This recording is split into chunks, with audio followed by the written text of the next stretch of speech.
Good afternoon to everyone that's present, respected lecturer and fellow students. Today, presenting to you will be me, Sean, Wenjian, Christopher, Li Kang, and Yi Hui. Today, we'll be presenting to you about the over-relying on ChatGPT in communication.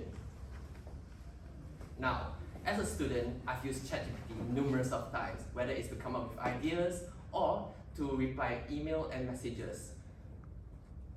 Now, I'm gonna talk about how you guys, I'm pretty sure everyone here definitely use ChatGPT in their daily lives, whether you're a student racing for deadlines or lecturers juggling between teaching plans or overflowing inboxes.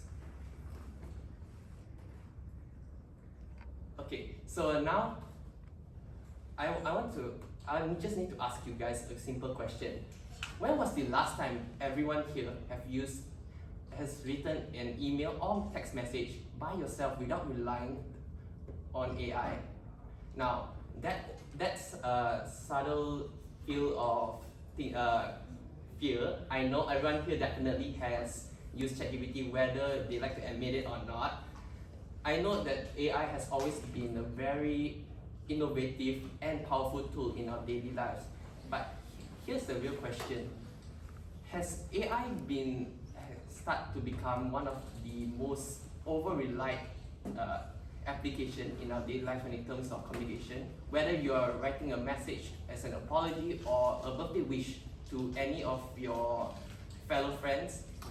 Now, I know that everyone here definitely like to admit that they do not use AI in their daily lives because they either use it in a bad way or a good way. Regarding on either one, it's definitely something that everyone has been too dependent on. Now, I'm gonna ask you guys I'm gonna talk about how it has factored in our daily lives, whether we are too focused onto being too afraid to message anyone without asking AI for its help. I know that everyone here will think that AI is something we should we should overly use on, whether it's out there in their daily lives. But it has started to become something that is too discouraging to people who feel like it's not a good thing to use because they are afraid that they might get caught in over relying on it. So today we're gonna be we'll be talking in our presentation where we're gonna talk about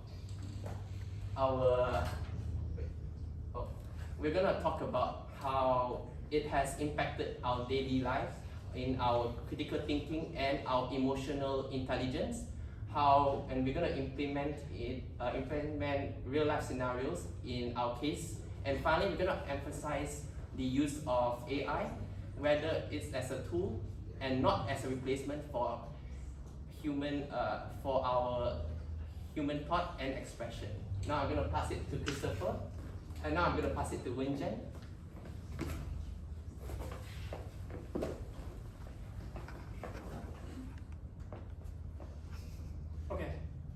Thanks, Sean.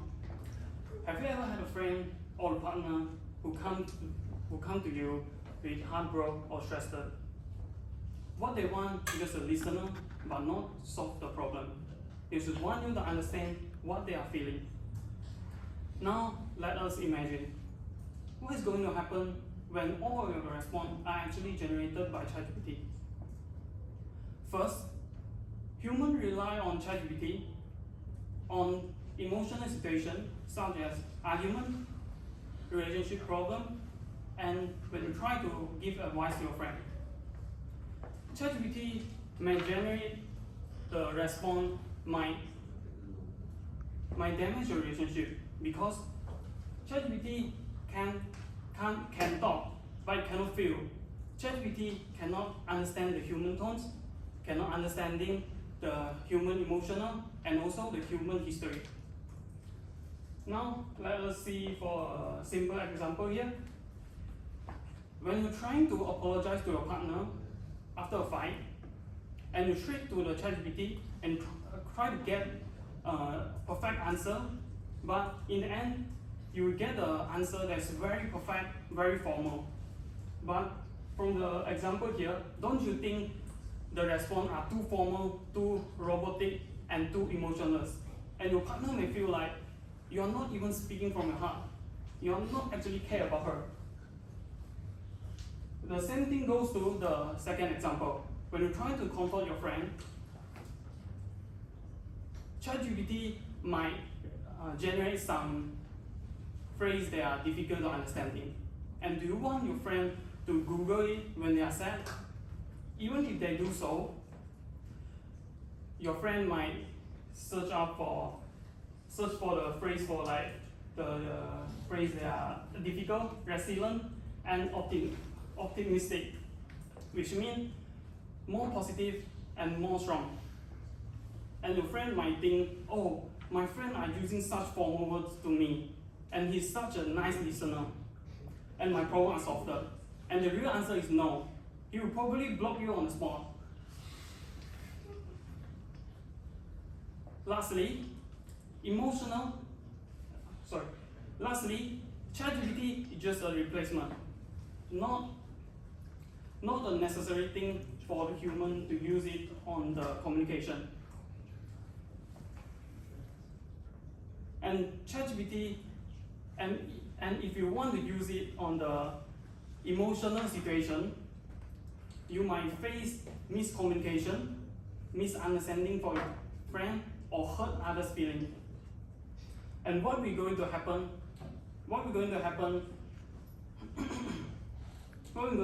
if you don't have an AI access when talking in person? Are you going to memorize those phrases generated by ChatGPT? Or are you going to speak it word by word in front when your friend are crying in front of you? The answer is no. Because if your friend accepts those responses, why don't they come to find you instead of ChatGPT? Because you are a human. Lastly, if you want to comfort your friend, try to speak from your heart. Because no AI can actually replace a human. And now we have to explore the first point on over-relying on ChatGPT for communication. And now I will bring up Chris. Chris will explain about how ChatGPT will affect human mind. Thank you very much, Wen-Jin. Now, the cost of convenience, over-reliance on ChatGPT weakening our minds, right? So, have you ever paused before asking ChatGPT a question? Ever? And thought to yourself, can I solve this myself? Probably not, right? Most of you probably won't. And you are not alone. In today's fast-paced world, everybody wants a quick resolution. But here is the danger. If ChatGPT is your go-to solution for every single problem in life, such as thinking, writing, technical and basic decision-making, you would be running the risk of trading your competency for convenience. Now let's start with critical thinking. Critical thinking is the process which allows you to analyze, evaluate, and form your own personal opinions. We can all agree with that, yeah? But if you constantly ask ChatGPT to summarize articles for you, heck, even formulate some arguments for you, as previously mentioned, or even write some messages for you, you would stop asking why. You would stop looking for alternatives. You would stop exercising your judgment. That's not good at all. You would stop coming up with new ideas, and you would start consuming pre-packaged thoughts. And that is where intellectual laziness begins. When tools such as ChatGPT formulate ideas or things for you, you have no obligation whatsoever to think for yourself, challenge yourself. Instead, you would stop engaging with deep problems. You would start heading for surface level answers. As we all do. I definitely would if I kept doing the same thing. Pretty sure all of us would. It's like, imagine using a calculator for every single basic mathematical problem. For the next 10 years, then 10 years later when you ask yourself, you realize that you either forget a lot of it or you realize you're not nearly as good anymore. The same thing applies here. If you don't strengthen your mental faculties this early on, they will weaken. But there is another problem that will leach into our lives much more damagingly. That is our problem-solving skills. Think about it. Problem solving isn't just about knowing the solution to a problem now, is it? It's about the possibilities of discovering what could be done, the different combinations, seeing patterns and coming up with solutions to problems that come out of the blue, right, when things go south. If every single hurdle, every single wall, every single problem that you face in your life is immediately given to tools like ChatGPT, you would immediately be lazy. You would lose that one skill. You would lose the ability to practice that one skill which allows you to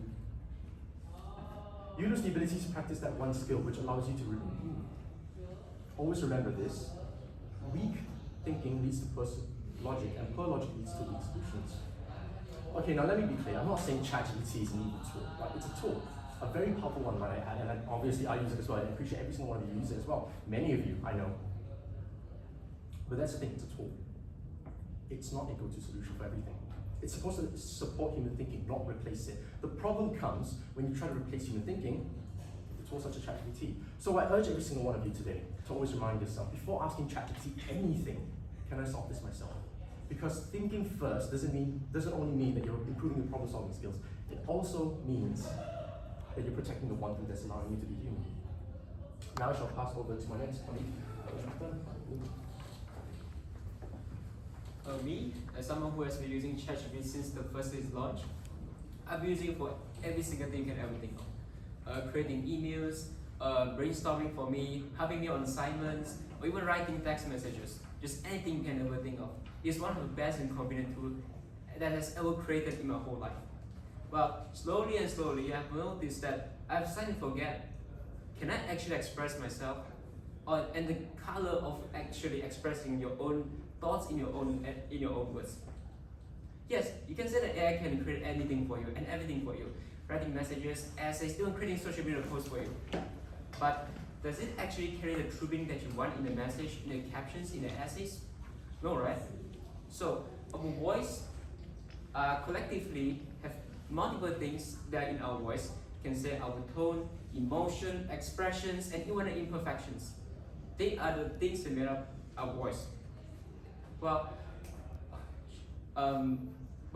you can use AI to create. You can use AI to create those messages for you. But yeah, you can say that. Of course, it's gonna sound polished. It's gonna sound clean. It's gonna be very good at reading. But it sounds so flat and boring. No one would ever read that. And if you keep using AI to help you create those messages, you will actually start losing your own confidence. That can I actually express myself ever again in message or even in talking? Well, just imagine this. You need to create a heartfelt apology message, or even creating a sincere, exciting happy birthday wishes to a person that's close to you. But this thought came up your mind. I need ChatGPT to help me do it. It's kind of pathetic, isn't it? You need a ChatGPT to help you to create a message for you. So all this lead into something that's more complicated, more deeper. ChatGPT does not just change how we write; it changes how we think as well. Using AI to help us rephrase our own thoughts, to help us form arguments, to help us making decisions on what should we think, what should we do, and what should we say. We are just outsourcing our thinking at this point.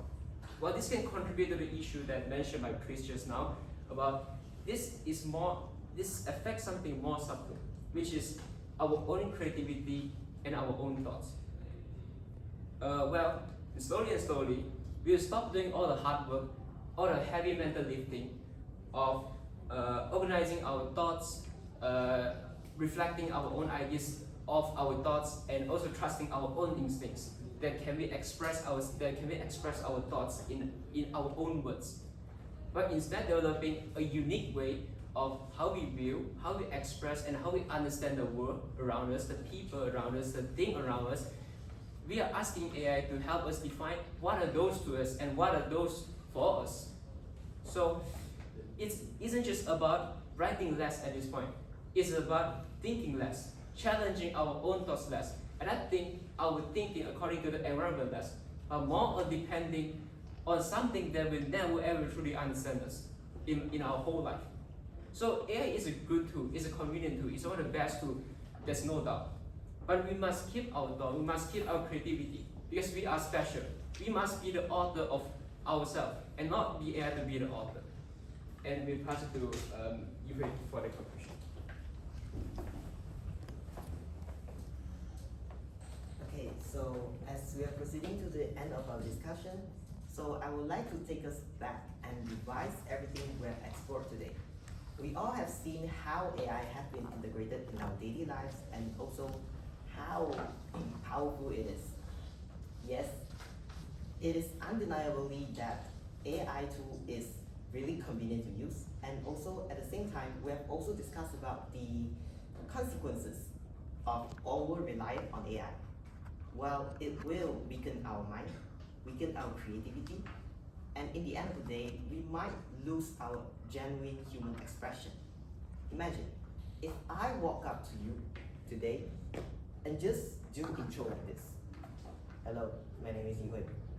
How do you feel about that? That's weird, isn't it? Exactly. So basically, we risk damaging our emotional intelligence and also the connection with others when we are using AI to speak on our behalf. Now, I would like to take you back to the question that was asked at the beginning. When was the last time you wrote a full email or a message without using AI? But this time, think about it, but as a personal checkpoint. It's not a rhetorical question anymore. So, it is nice to use AI to speak up for you, but at the same time, are we risking ourselves to lose those are the most human part of us? Our voice, our thoughts, or our feelings? Just in exchange for a faster way for communication. Is it really that worth it? Think about it. And for the next part, I would like to call out each and every one of us here, including myself. Do not let AI tools or ChatGPT become your voice. Use it as a support, but not a substitution of you. Sure thing, go ahead. You can use it for grammar checking, or editing, brainstorming ideas. Use it to the fullest. But the problem is, we must not let AI replace our voice. We must not let AI replace how we express our thoughts and our feelings. And then for the AI, we use it, but we must not make it as a replacement for our voices. You can actually join events or attend discussion groups, join discussion groups and attend events by whichever way that you are feeling comfortable with. Do it as you are challenging yourself to have more face-to-face conversation with other people. Because by doing so, you are building more human connection that no AI can ever truly replicate. So for my final words to everyone here is that let AI enhance our voices, but not let the AIs erase our voices. For the human communication, the beauty lies within its flaws, its emotion, and also its sincerity. So go ahead, from now on, use that beautiful voice of yours and start talking. Thank you.